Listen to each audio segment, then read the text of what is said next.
우리를 향하신 끝이 없으신 주님의 자비하심과 인자하심과 긍휼하심으로 오늘도 우리를 덮으시고 주의 은혜로 말미암아 새롭게 만들어 주시옵소서. 하나님의 말씀을 섬하는 모든 자들마다 그 말씀으로 충만하게 되고 또한 나아가서 그 말씀의 지표를 가지고 우리의 인생 살아가게 하여 주옵시고, 특별히 주님이 맡겨주신 귀한 사명 땅끝까지 나아가 복음을 증거하는 우리 모두가 되게 하여 주옵소서. 부족하고 연약한 자들 모였사오니 하나님께서 성령으로 충만하게 채워 주옵시고, 우리가 이 세상 삶을 살아가는 동안에 좌로나 우로나 치우치지 아니하고 오직 십자가의 그때만을 바라보고 나아가는 우리 모두가 되게 하여 주옵소서. 예수 그리스도의 이름으로 감사하며 기도드립니다. 아멘. 아침 새롭고 늘 새로우니 주의 성실이 됨이라. 성실하신 주님. 아멘. 우리를 향하신 주님의 사랑과 은혜와 그 인자하신 끝이 없으신 주님의 은혜가 오늘도 우리와 함께 하시고, 성실하신 주님께서 매일 아침마다 새로운 은혜를 주심으로 우리가 오늘도 승리하는 인생 살아가고, 일단 그 말씀을 마음 깊이 새겨서 하나님의 사명을 잘 감당하는 우리 모두가 될 수 있기를 우리 주님의 이름으로 축원합니다. 할렐루야. 우리가 읽은 말씀 이사야 35장 1절부터 4절까지의 말씀을 갖고 하나님의 구원의 날이라는 제목으로 은혜 나누는 시간을 갖도록 하겠습니다. 제목을 한번 따라하겠습니다. 하나님의 구원의 날. 하나님의 구원의 날. 정말로 우리가 지금 현재 살아가고 있는 이때를 바라보면 어떠한 생각이 드느냐? 정말 이 세상의 삶이 점점 더 사막과 같아진다, 광야와 같아진다, 힘들어진다, 어려워진다.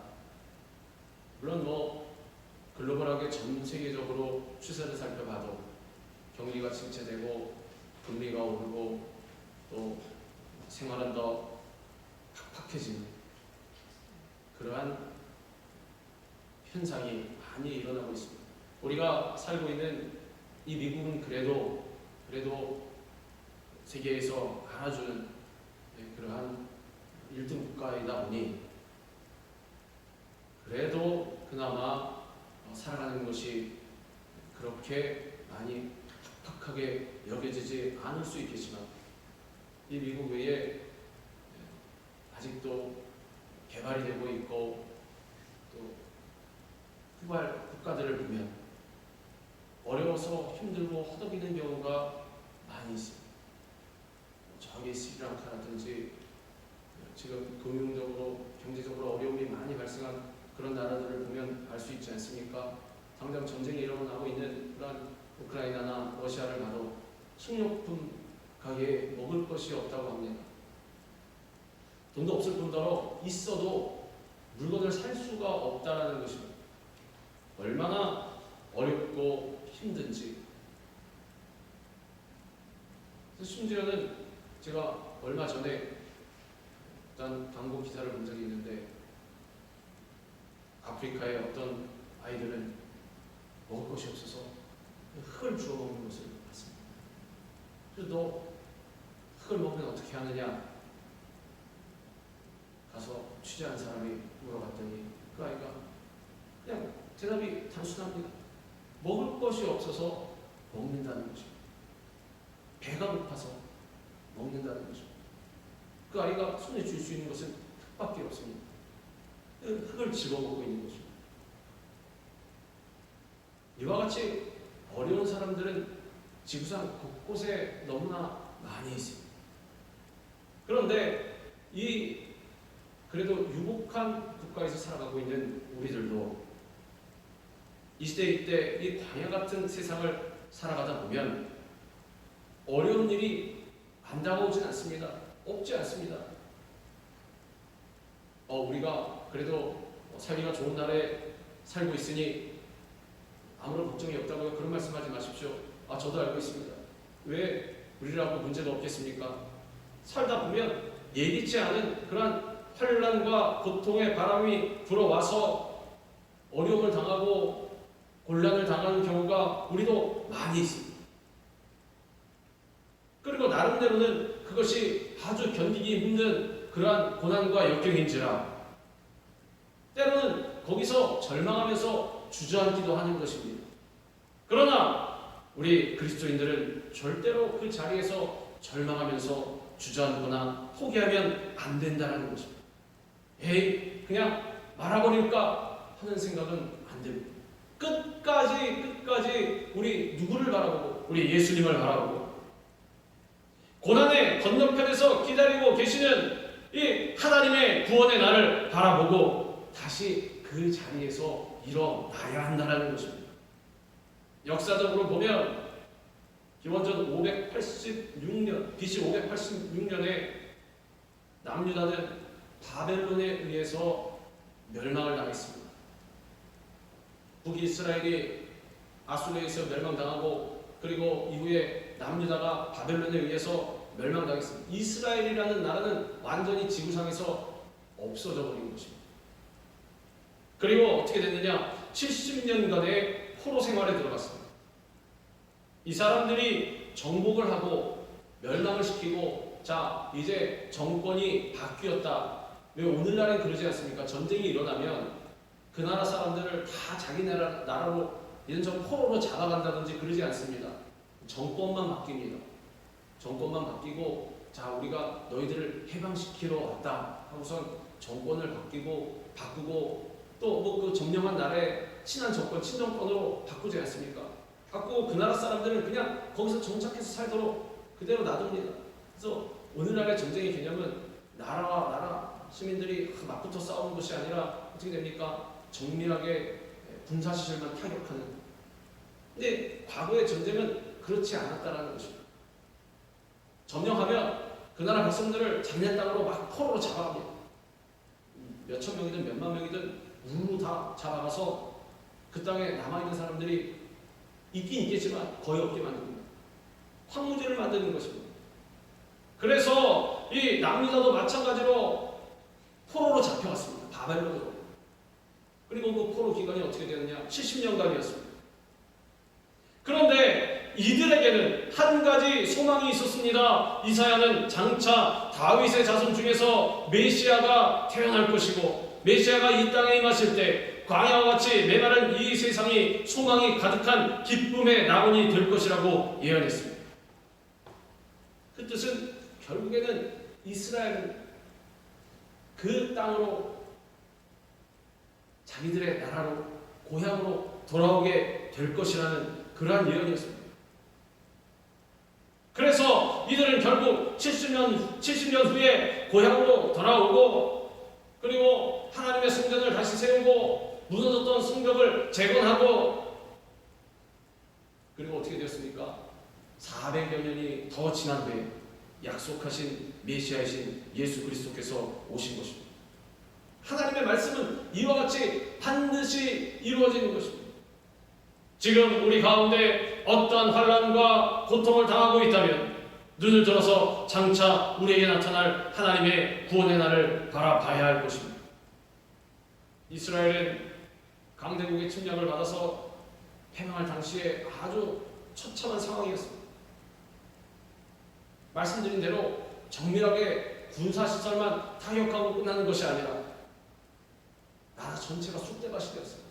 예루살렘 성은 아주 폐허가 되었습니다. 있는 집들은 다 불태워지고 또 많은 사람들이 죽임을 당하고 그리고 하나님의 선민으로 잡아오던 이 남은 유다 백성들은 포로 신세가 되어서 잡혀가게 됐습니다. 아무런 소망도 가질 수 없게 되었습니다.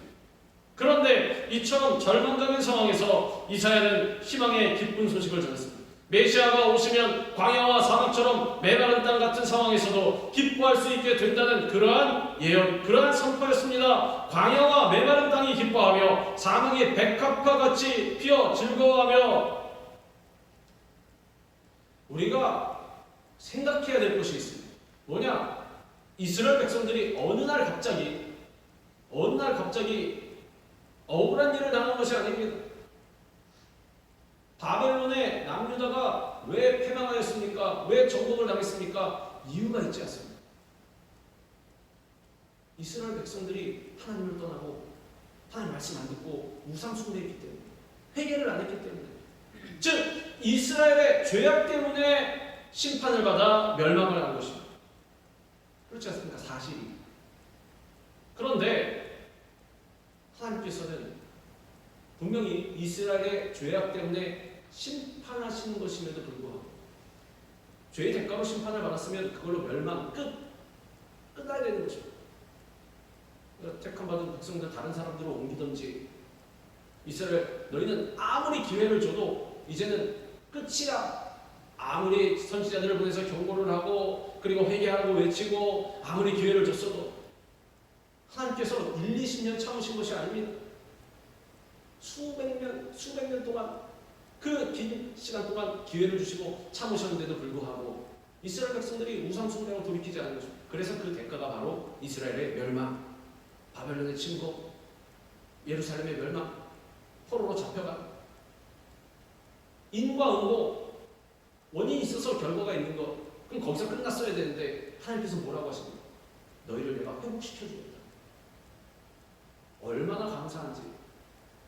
죄악으로 죽어서 끝나도 아무 할 말 없는 그러한 이스라엘 백성들, 하나님께서 그래도 사랑하셔서 징계를 했음에도 불구하고, 멸망당했음에도 불구하고 이사야를 통해서 희망의 메시지를 전하여주고 계신 것입니다.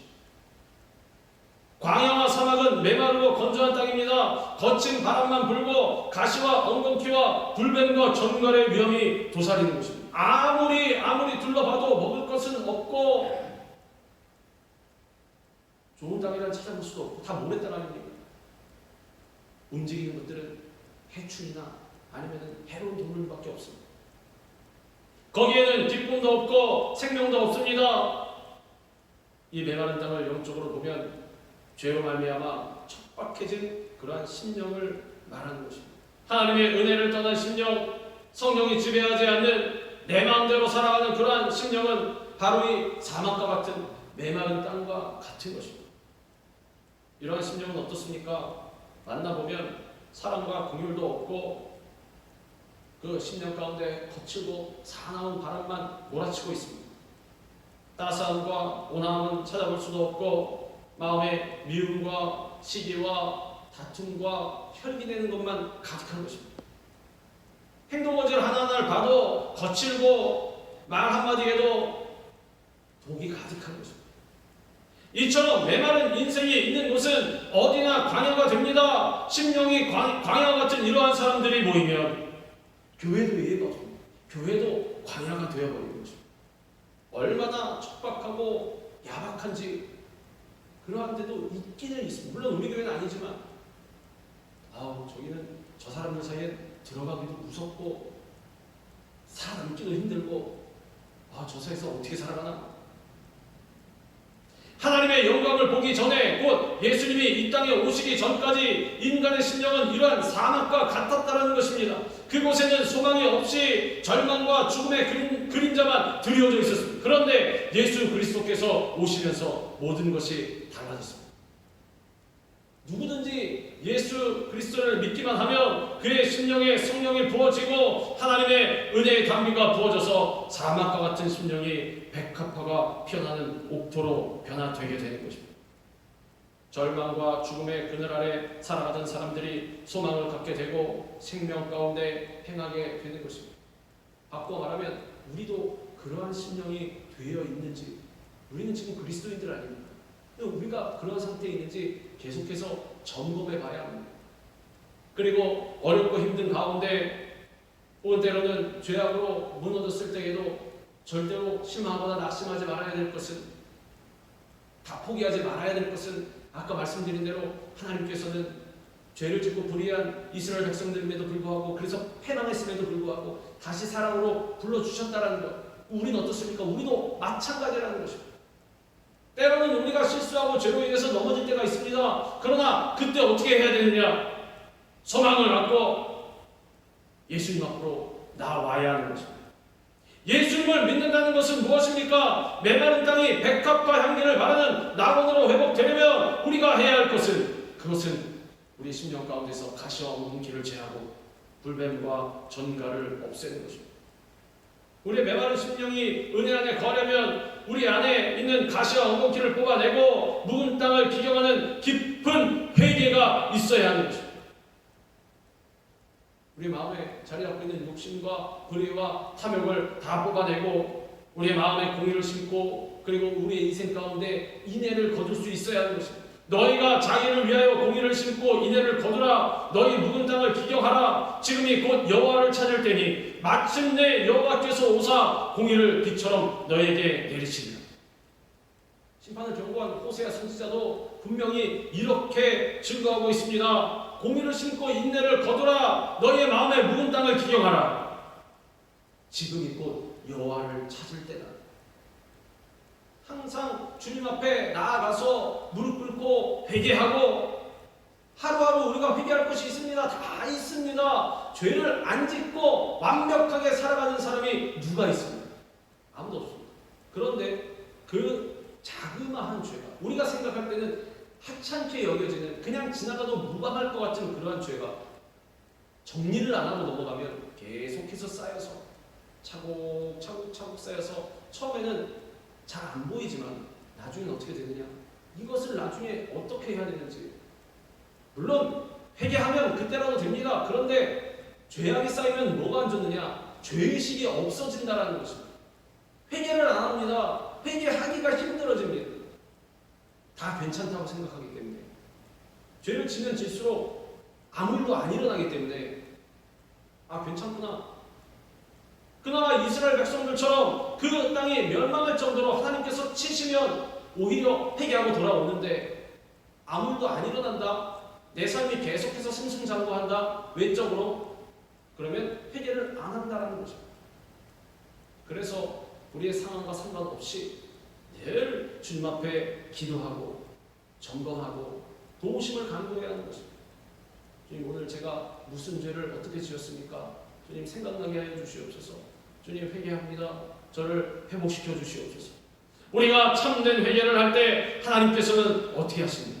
이스라엘 백성들에게 내려주셨던 것처럼 하나님의 의를 비와 같이 내려주십니다. 회개하는 심령에 은혜의 담비를 부어주시고 성령의 담비를 부어주셔서 그 메마른 심령이 풍성한 못이 되게 하시고 그리고 생수의 원천이 되게 만들어 주시는 것입니다. 거친 땅을 생수가 흘러넘치는 옥토로 변화시켜 주십니다. 메마른 땅이 복을 받아 산천초목이 기뻐하고 사람들이 기뻐할 수 있게 되는 것입니다. 우리가 지금은 칠흑같이 어두운 상황에 처했다 하더라도 회개하고 하나님의 말씀을 의지해서 고난을 통과하면 하나님의 구원의 날이 다가오게 됩니다. 광야와 메마른 땅 같았던 삶에 하나님의 기쁨이 넘쳐나게 되는 것입니다. 사막과 같은 인생에 백합화가 피어나는 것 같이 주님의 은혜와 사랑이 우리 가운데 넘쳐나게 되는 것입니다. 이전의 삶은 아침에 일어나기만 하면 가슴이 답답하고 저녁에 잘 때만 되어도 마음이 불안하고 내일은 또 어떻게 살아가야 되느냐, 아침에 일어났을 때는 오늘은 또 어떻게 지내야 되느냐, 어떻게 견뎌내야 하느냐, 마음의 두려움과 그리고 어려움이 다가왔다면 주님의 은혜와 사랑이 우리 가운데 넘쳐나면 어떻게 됩니까? 늘 평안한 것입니다. 믿음으로 굳게 서야 됩니다. 마음 자세가 하나님, 오늘도 나와 함께하여 주시옵소서. 아침에 일어났을 때 오늘도 하루 삶을 연장해 주시니 감사합니다. 이 하루를 살아가더라도 1분 1초를 살아가더라도 우리 주님 생각하면서 주님의 영광을 위해서 살아가게 하여 주시옵소서. 하나님께서 먹을 것을 좀 덜 주신다. 주님, 그러면 금식하라는 말씀이군요. 제가 금식하고도 기도하겠습니다. 주님 감사합니다. 금식하고 기도하면 되는 것이고 먹을 것이 아예 없다. 주님, 살면 전도요, 죽으면 천국인데 제가 무엇이 두렵겠습니까? 하나님께서 나를 부르시는군요. 감사합니다. 할렐루야 하면 그만인 것입니다. 두려워할 것이 없습니다. 우리가 자주 두려워하는 것이 무엇 때문입니까? 사실 죽음 때문에 두려워하는 것입니다. 내가 지금 나이가 얼마밖에 안 됐는데 이제 죽으면 어떡하지? 그럼 건강에 대한 염려가 다가오고 또 먹고 살 염려가 다가오고 노후 준비에 대한 염려가 다가오고 자 어떻게 할 것인가? 죽음에 대한 두려움, 이 세상에 대한 미련 그것을 떨쳐버린다면 내가 하나님만 바라보고 그것을 초월하고 극복해낼 수 있다면 늘 평안과 기쁨 가운데 살아갈 수 있다는 것입니다. 마치 우리보다 먼저 와서 믿음의 삶을 살았던 우리의 믿음의 선진들처럼 그 사람들의 삶을 우리도 살아갈 수 있다는 것입니다. 사도 바울의 인생에 세상적인 소망이 뭐가 있었겠습니까? 사업을 했습니까? 아니면 재산이 많았습니까? 집을 몇 채씩 갖고 있었습니까? 노후 준비가 되었습니까? 사도 바울의 마지막 모습이 어땠습니까? 감옥에 갇혀 있었습니다. 감옥에 백발이 승성하여서 아무것도 없는 노인이 감옥에 갇혀 있는 것입니다. 감옥이 오늘날처럼 환경이나 좋습니까? 그렇지 않습니다. 더러운 물이 흐르고 습하고 또 해로운 곤충들이 다니고 또 쥐도 다니고 먹을 것도 제대로 안 주고 그런데 사도 바울은 그 안에서 뭐라고 고백했느냐? 항상 기뻐하라. 쉬지 말고 기도하라. 범사에 감사하라. 내가 다시 말하노니 기뻐하라. 억지로 기쁘지도 않은데 주님 기쁨이 일어나는 것이 아니라 정말로 심령 가운데 기쁨이 있어야 한다는 것입니다. 그건 어떻게 기쁨이 샘솟는 것입니까? 우리의 시각이 바뀌어야 됩니다.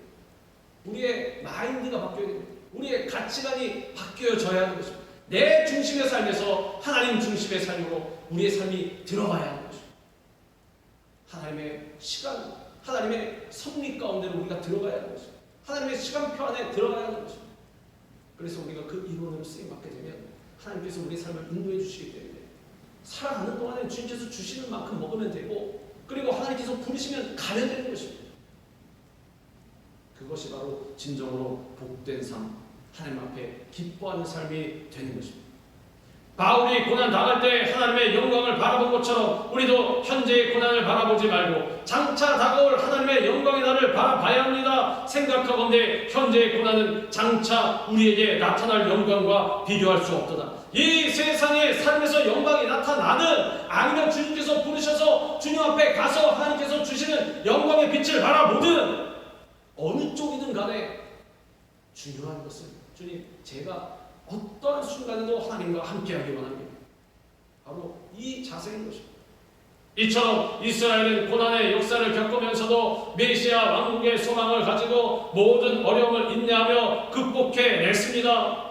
레바논, 갈멜 그리고 사론은 풍요로움과 아름다움을 상징합니다. 무성하게 피어 기쁜 노래로 즐거워하며 레바논의 영광과 갈멜과 사론의 아름다움을 얻을 것이라. 그것들이 여호와의 영광 곧 우리 하나님의 아름다움을 보리로다.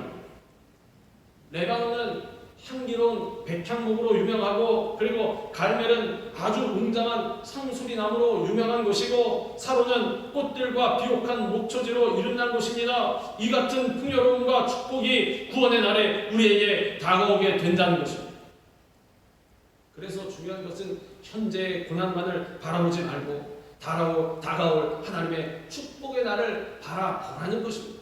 말씀 위에 굳게 서면 고난의 시절이 지나고 반드시 하나님의 구원의 날이 임하게 되는 것입니다.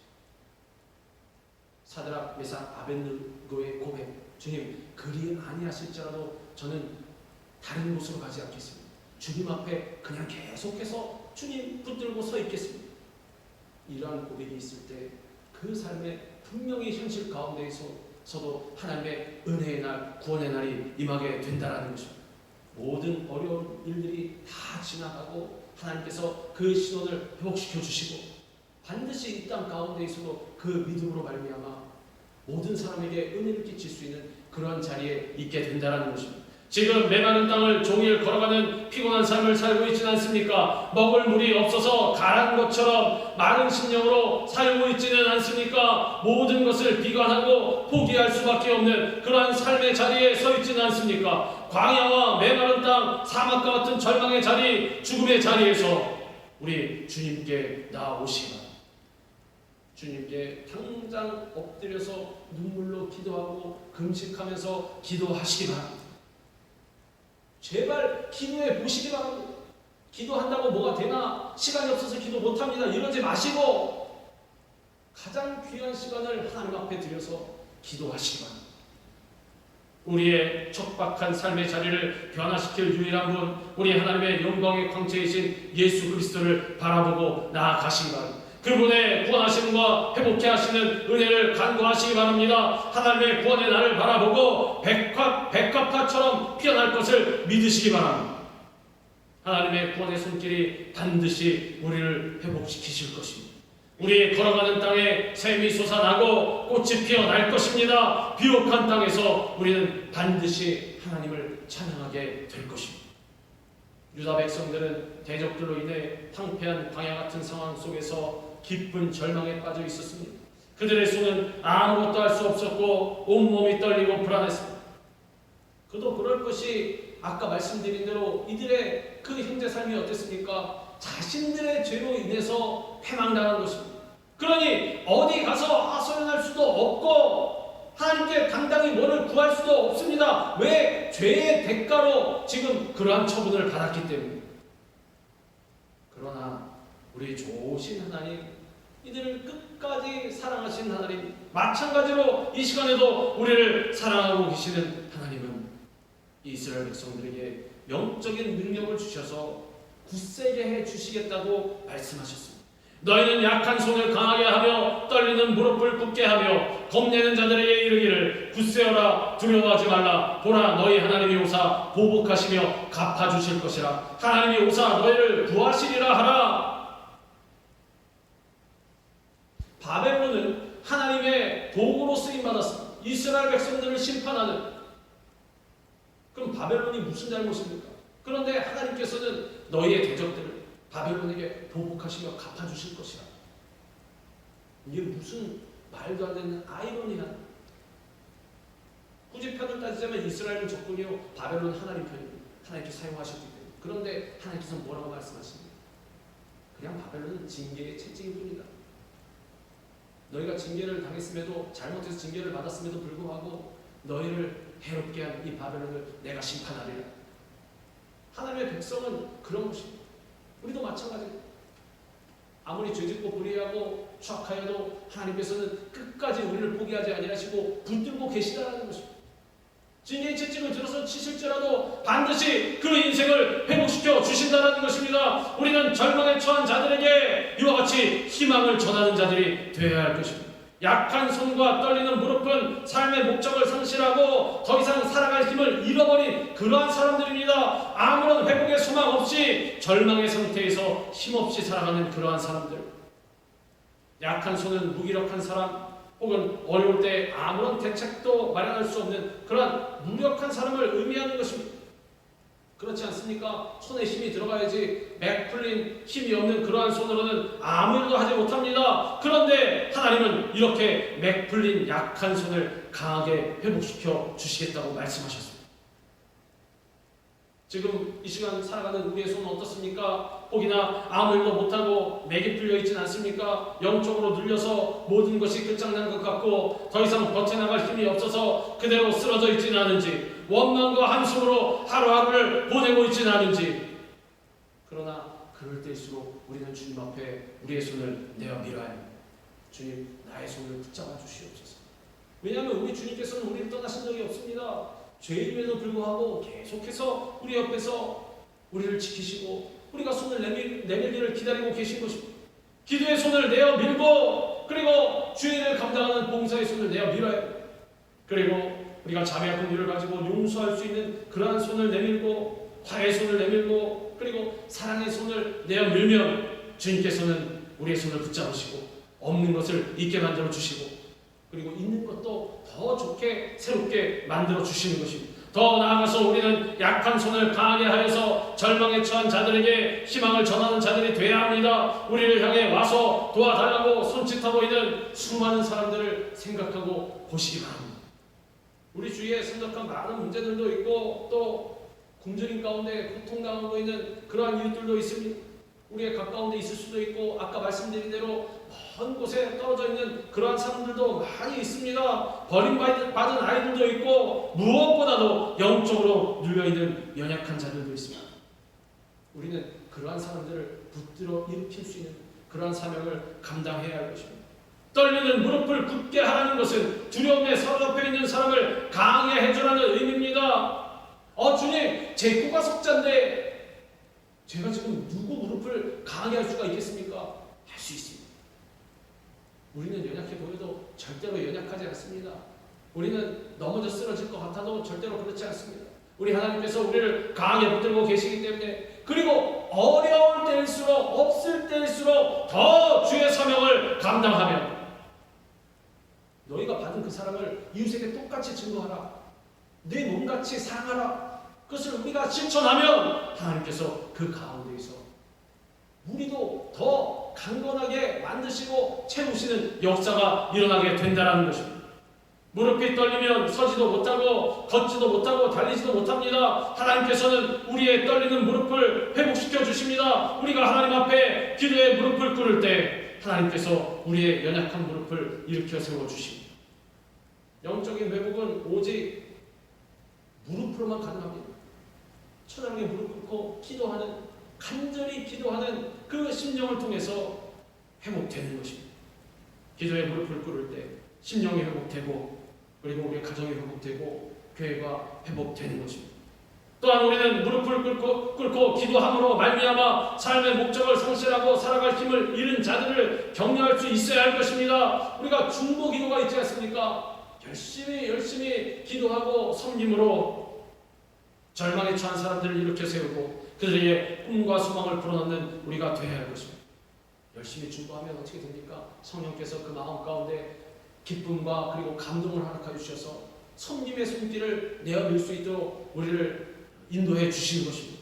없는 가운데에서도 하나님께서 뭐라고 말씀하셨습니까? 우리 예수님께서 뭐라고 말씀하셨습니까? 옷 2벌 있는 자는 1벌을 나눠 주라고 말씀하셨습니다. 10벌 있는 100벌 있는 중에 이제 내가 옷이 너무 많지, 이거 몇 개 좀 나눠도 되겠다, 그렇게 나누는 것이 아니라 2벌밖에 없는데 2벌 중에 2벌 있으면 1벌은 나눠 주라는 것입니다. 2벌 중에 1벌은 절반의 수준이 아닙니다. 거의 생존의 문제인데 상관없이 2벌만 있으면 1벌 나눠주고, 먹을 거 2개 있으면 1개 나눠주고, 그러한 삶을 살아가야 우리 삶 가운데 무엇이 일어나냐? 오병이어의 기적이 일어난다는 것입니다.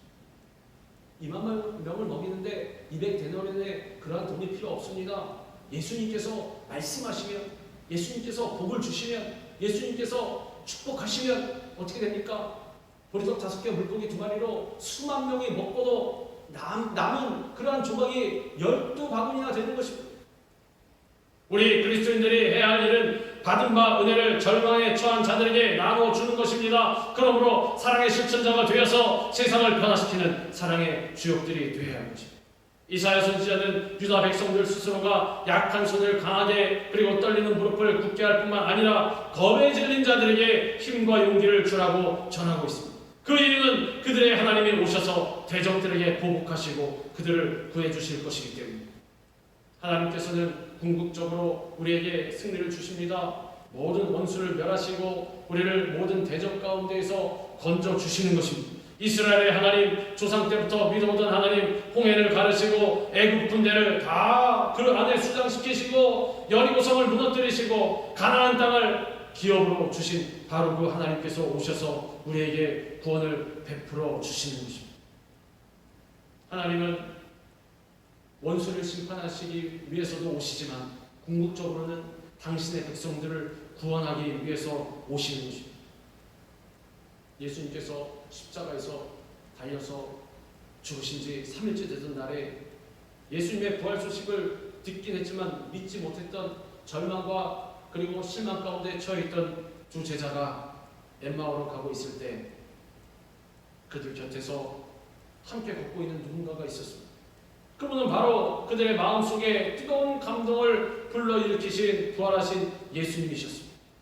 마찬가지로 살아계신 예수님이 우리와 함께 동행하시고 우리와 함께 하시는 한 우리는 다시 일어설 수 있는 것입니다. 우리의 마음을 성령으로 충만하게 채우셔서 뜨겁게 만들어 주시고 우리의 인생을 승리하는 인생으로 바꿔주신다는 것입니다. 엠마오 도상에서 두 제자와 동행하시던 주님은 지금 우리와도 계속해서 함께하고 계십니다.